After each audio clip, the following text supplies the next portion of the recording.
Hi, I'm starting an 8-part series on the 8 limbs of yoga. The 8 limbs of yoga explain the whole system of yoga, not just the yoga poses and meditation that are often thought to be yoga. I've been really wanting to make these videos because I thought now is a good time to lean in or learn or try to more intentionally practice yoga in all of its aspects, not just, again, the poses and meditation, which for me are very important. But I also have to remind myself they're not the only way I can practice yoga. So if I can't get a 2-hour practice in right now because I have my kids with me all the time, I can still be working these other aspects of yoga into my daily life. These 8 limbs work upon each other like a ladder. And so kind of the top rung that we're working to get towards is samadhi or nirvana, or a blissfulness that doesn't change when things outside of us change. Knowing that is huge motivation for me. I see the things, especially during these uncertain times, change, and I feel how it affects me internally. And that's more motivation to working my practice so that when the things outside change, it disturbs my mind less, it disturbs my inner knowing of who I am less, so I can show up and be more helpful and more kind and more compassionate to myself and others. So the first limb are the yamas. These are the don'ts. I've been working with these with my kids every day and I've been loving it. I've always thought kind of like, why isn't this yoga taught to the kids? How amazing would it be if kids grew up learning this? And it's been so cool to be able to work this into our homeschooling curriculum. So the yamas, these are thought of as the don'ts, or the observances we want to take. I'm going to be trying to talk about myself. So the first one is ahimsa, or non-violence or kindness. So when I first taught this to my kids, my son goes, "Oh, I know non-violence means not kicking your friend in the face." That's a very obvious version of non-violence. Don't actually do physical harm to others. I like to take these as the grossest, the most dense, like yes, don't punch anyone in the face, to the more subtle. So as we go more subtly, it could be don't say rude things to others. This has been really helpful in our daily life because my kids are fighting often. My kids will tell the other one they don't like them right now. They're not their friends. So again, I can point out that's a form of violence. Can you practice nonviolence? Can you practice kindness to each other? I know for me, some of the violence I'm recognizing that I'm doing to myself is I'm comparing myself to other people and I'm kind of beating myself up because I think I'm not measuring up. So the way I've been practicing nonviolence is I've been unfollowing people that I do that with, and I've been trying to set more boundaries about when I can go on social media and what I do when I'm on social media. So I'm not using social media as a time to beat myself up. Another one right now that we could be thinking of nonviolence with is going outside or going out and interacting in the world more than we need to. Because when we do that, we're putting other people's health and life at risk. So we could see that as a form of violence. So by trying to stay closer to home, practicing social distancing, that's a really tangible way I've been practicing ahimsa, nonviolence. Okay, the next yama, so the first one, ahimsa, second one, satya. Satya, sat, the first 3 letters, S-A-T, means truth. My favorite mantra is Sat Nam, which means I call upon the truth, I identify with the truth, I'm aligning myself with the truth. When I think about the truth, I think about what's not the truth.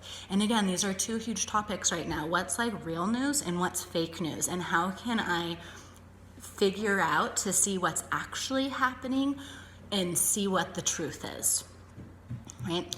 So when I think about Satya and my truth, I think about the lies my brain tries to tell me.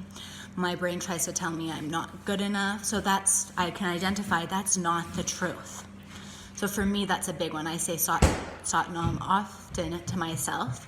I'm aligning with the truth. My son just ran in here and got an ice bag. And by aligning with the truth, I'm acknowledging what's not true, even if it feels true. So some of my harder days are when I feel like I'm not good enough. And that's when I'm believing those lies that my brain tries to tell me. So when I practice Satya, I can say is this really true? Something that also comes to mind when I think of Satya are I think it's the 4 pillars of truth. So before you talk to someone, is this true? If it's not, don't say it. Does this need to be said? Does this need to be said now? And can I say this in a kind way? And again, this comes up a lot in a house with little kids because they can be really rude to each other and they can straight up lie. So an example, last week we painted Easter eggs, and like 4 Easter eggs disappeared.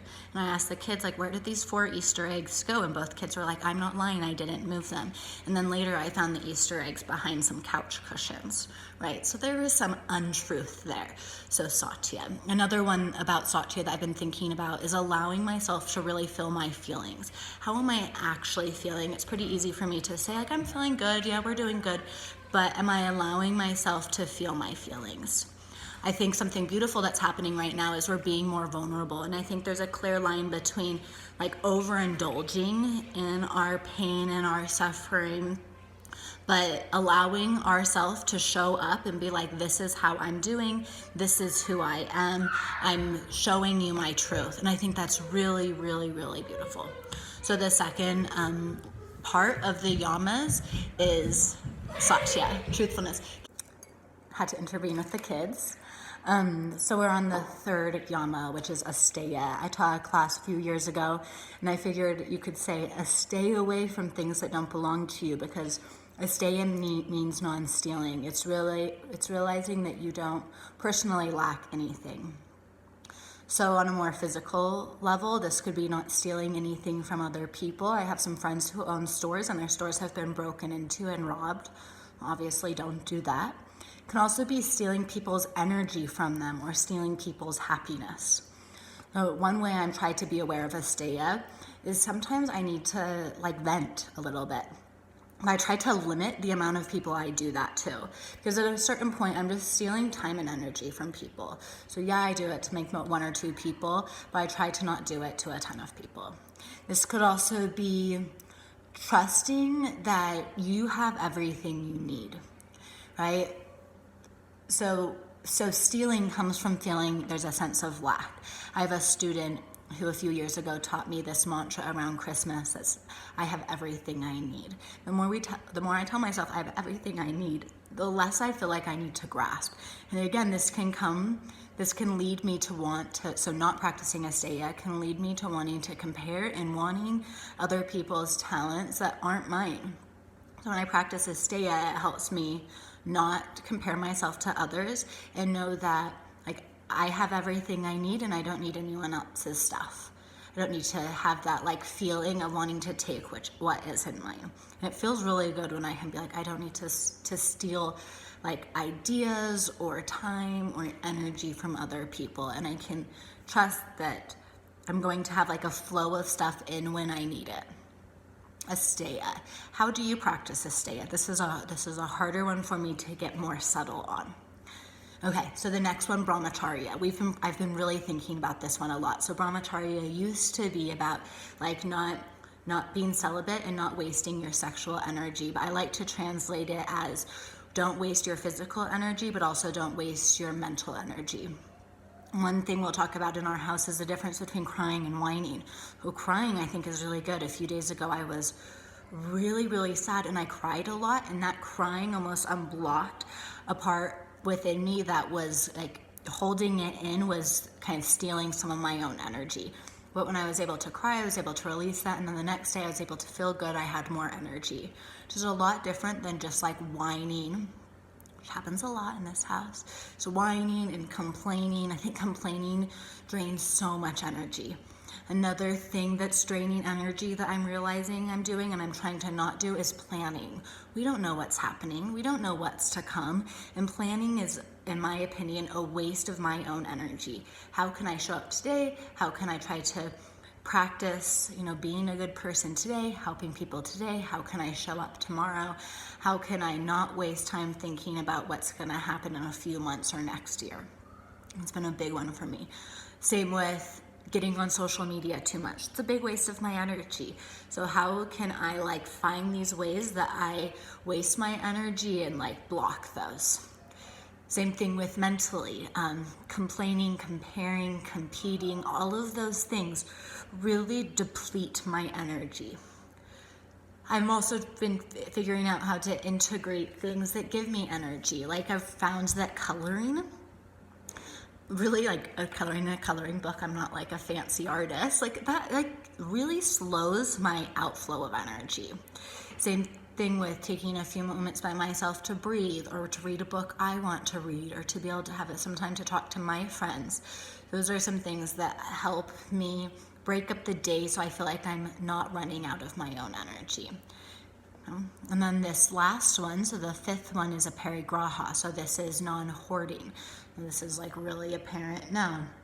How can we not hoard the toilet paper and not hoard the almond milk and not be so possessive? How can we reduce the like carbon footprint we're having on the earth?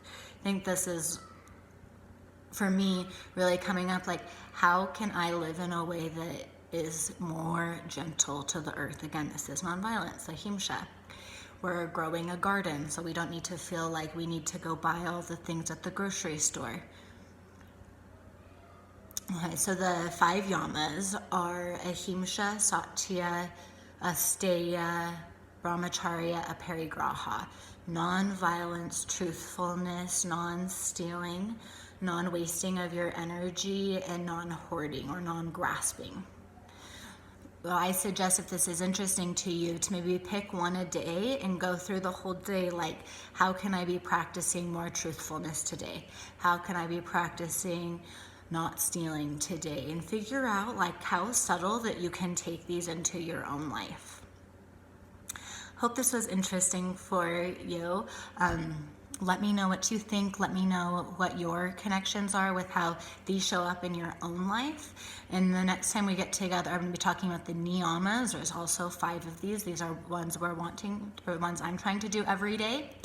And then after that, we'll be moving on until we go through all 8, and we'll have these kind of 8 steps we can be practicing, trying to get to this place of more blissfulness, this place where we can feel more fulfilled in our life, and having these kind of tools of being able to practice your yoga practice when you don't have time to make it to your mat. Or even if you have time to make it to your mat, and you decide, I don't need a more flexible body right now, but I do need to be practicing like ahimsa. Okay.